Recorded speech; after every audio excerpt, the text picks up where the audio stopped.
And we're back on the Emerging Business Report. Thanks again for tuning in. Now, Warren, let's talk about how difficult it can be to own a business. And you have several storefronts in the Washington metropolitan area. Tell us what goes into running those businesses and how you actually got the money to start them. Sure. It's a lot of work to run a business. There's 24 hours in a day, and the phone can really ring at any time. Whether it's because of a bad weather storm causes a flood and I gotta respond to that, or a staff person's out and they need someone to bake. And I've been dealing with that since the business started because as a business owner, from my perspective, you're the backstop. You're not even the catcher, you're the person who's catching anything that gets through all the players who are the staff people I work with. And what makes it difficult and challenging is just finding the energy to respond to all of that. Right. And where do you find that energy? How do you respond? I do a lot of different things to stay at my A game in running the business. I mean, I have to kind of purge myself of the energy that's frustration that develops from where the challenges are in running a business that kind of come over and over and over again. So I exercise a lot, and I swim, and I run, and I do yoga, and a number of different things to try to make myself physically tired enough so I can actually fall asleep at night when my mind is still kind of running and racing. And that's what happens when you're an entrepreneur. The business never stops. It's not 9 to 5. It doesn't, because it's there because you're passionate about it, hopefully, and you want to grow it, and you want to think through the problems and try to untie the knot that is causing the business to stumble. How did you get the financing to grow your business? I have worked with a community bank, City First Bank of DC, since I started the business to finance the storefronts, and that's been great because with the help of SBA guarantees for the loans, I've been able to secure the financing, and some of it's actually just been line of credit for my business as the business has grown. Working with the community bank I think is really good for anyone who wants to go into business because they tend to have more time to listen to what you're trying to do, and you're not a number. You can be a real person and actually interface with somebody else that's going to take a little bit more time with your case and what you're looking for.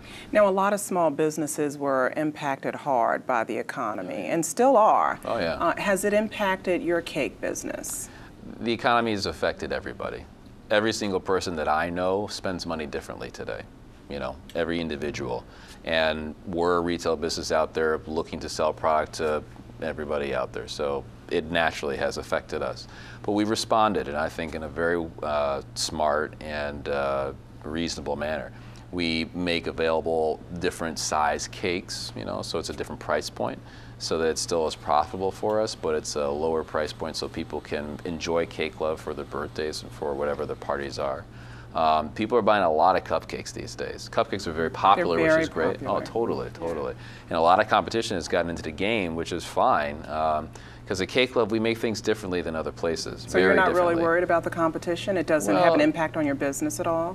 Well, I'm sure there's an impact on the business, but I think that the larger impact is just the change in spending habits that people have as a response to the financial crisis and the recession that is dragging on. And it's incumbent upon us to be very flexible. That means be very flexible with how many people we have on staff, make sure we don't carry too much inventory, make sure I'm watching what the hours are that my shop needs to be open so it's responsive to my customers, make sure that we kind of stay current and relevant with all kinds of specials that people are looking for. These .coms where you can spend $20 and get a $40 credit to bring to any store, all these different .coms are doing that. That's a major way that business is actually continuing these days, and all the economists that look for whether or not there's deflation, they're like, well, we don't see it yet. I mean, that's where it's happening. Yeah. It's because people are getting these chit slips for 50% off, and if they actually would pay attention to that, then I think they'd see where deflation is occurring.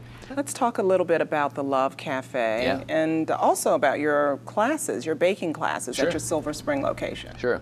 There's a lot of different things in the family that's Cake Love. Love Cafe is one of them, and it's been there. It's the second oldest element, I suppose, of the Cake Love family.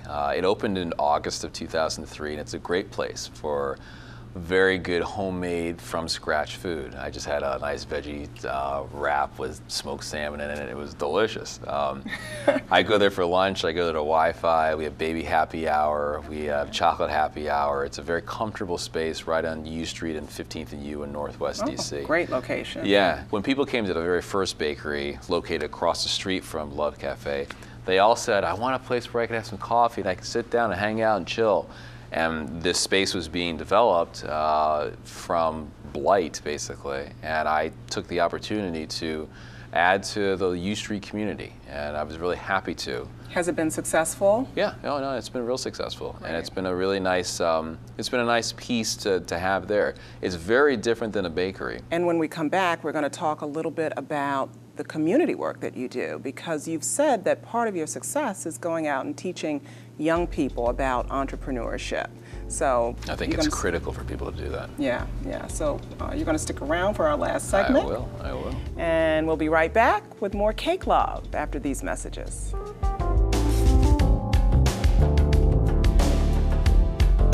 That's the best thing I've ever done, was to follow my passion, to get into the kitchen, and making sure to bring that story to life.